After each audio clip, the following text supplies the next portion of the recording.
The year is 2017. Naoya Inoue has been blitzing his way through the lower weight divisions of boxing in a race to become the greatest pound-for-pound fighter in the world, succeeding at lightning-fast pace by becoming two-weight world champion in just 13 fights, while taking on some of the best of each division. Now he's going on to make his 6th title defense in the junior bantamweight division. And this time, he's taking on the crafty Carita Antonio Nieves while fighting overseas for the first time in his professional career. So, will Nieves be the next victim written between the lines of Inoue's death note? A fearsome flurry, and he's down. Or will Antonio launch an attack on this tiny but deadly titan and live to tell the tale? Let's get into it. I hope he's ready because I'd rather tighten there than let that belt go back to Japan. Have you prepared for your end?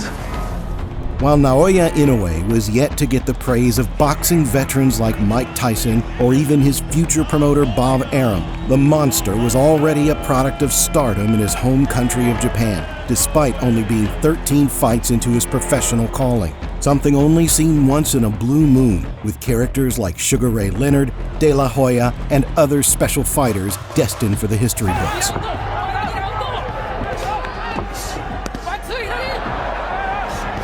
But being loved in your home country and dominating while you're comfortable can only take you so far. Eventually, like Hajime no Ippo, all great warriors must take the first step outside their comfort zones and prove their greatness elsewhere. What I need Inoue to do is do like we do over here in the U.S. now. And I need him to come fight in the U.S. And I like him because I see he take a lot of my stuff from my playbook. While some can achieve this with flying colors, like Tyson Fury against Vladimir Klitschko or Muhammad Ali against George Foreman, there's no shortage of Anthony Joshua's in Vegas or Mike Tyson's in the Tokyo Superdomes who succumb to the paranoia of fighting where they're not comfortable.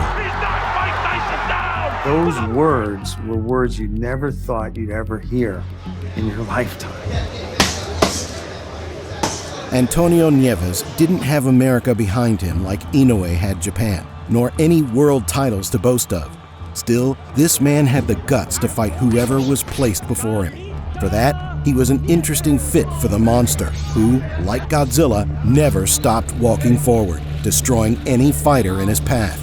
He's a great fighter. Everybody's looking ready to see him, but come September 9th, I'm going to shock the world, and I'm going to upset it. Fight night arrived on September 9th, 2017, and while Inoue was in a foreign land making his way to the ring, he seemed as comfortable as Ash Ketchum on the Orange Island. Nieves, on the other hand, despite fighting on his home turf, stayed humble, calm, and ready for his first of hopefully many world title fights. Here is the introduction to the monster. And he's called the monster, Andre, because of his knockout power and the 11 knockouts in 13 fights. Has their eyes peeled right now on this fight. Underlines the fact that a long time to learn. So a couple of times, Father taught him well. He's fundamentally sound. Tries to deliver the body. Inoue did a great job of blocking it with his left elbow. Nieves feints and feints. In round 2, Inoue begins to work some technical magic with his iconic pressure style of fighting and consistently problematic jab.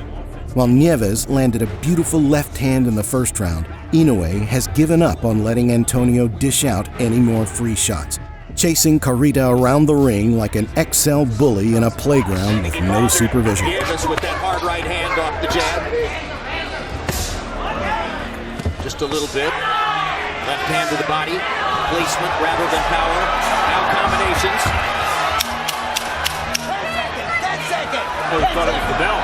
Obviously, not surprisingly, has Naoya Inoue winning the first 2 rounds to give it a little bit lift over the top and get it down to the base. Now there's a perfect uppercut by Inoue. Use kind of classic technical defense when he throws it. Oh, and it sets up power shots like that. And when you're getting hit heavy, with heavy shots to the head and the body, sometimes the game plan can go out the window quick. All of a sudden, this is just a brilliant round. This was a one-sided pile-driving round for Naoya Inoue. He's got terrific accuracy. See that? I mean, Nieves has got his hands held up high. And in an exchange. Oh, what a hook. Well, he can open some defense with a left hook to the body like that. Because what's impressive about Inoue, but the game plan's not working, but come up with a better one right now. I think that was by design. I don't know if Inoue was resting or if he was trying to lift the punishment from the previous round. Round 5 has Nieves feeling the weight of Naoya's relentless gas tank and crushing punch output. After giving countless shots to the body, as if filming a swimwear commercial, Inoue brings Nieves down to one knee and has him mentally, physically, and emotionally drained. Here, Inoue has him ready to go to the body. Yep, there it is. First time down as a pro for Nieves. First time in the ring with a fighter like Naoya Inoue. Now, why throw anything other than a left hook to the body if you're Inoue? Exactly. On the band and the body right now. Inoue stalking. There it is. Another body shot with the left hook. Inoue listening to what Max Kellerman and Andre Ward say. Other than a hook to the body. And there's another one. And there's another one. Another left hook to the body, then. Another left hook to the body. In boxing, I don't care who you are. We're just waiting for the final hook to the body to end things. I don't know what's the point after that last round. From Inoue only having 13 fights. Good right hand right there. Arturo Gatti against Leonard Dorin. Listen to the sound when those left-hand body shots land. A damaging thing to do. Like, why does he need to keep taking those? And it's only going to get worse as this fight progresses. Big right hand to the body. From Inoue right. What a vicious shot. Nieves came in with a record of 17-1-2. His first loss in the last fight was a decision with which he disagreed. You can see Nieves is keeping that right hand glued to his side right there. That's why you got to switch it up. If you want that shot, you got to go away and then come back to it. And in the ring, come to me, come to me. I'm ready for the knockout right now. The referee has to keep a close look on Nieves in a minute. Another left to the body to finish the round. And he has made the decision. And we were told to expect something special. That was quite Following yet another successful title defense for Naoya Inoue, it seemed the super flyweight division held little competition for him. And after just one more title defense, a few months later, the monster went up to bantamweight, beginning his conquest of becoming a two-time undisputed world champion.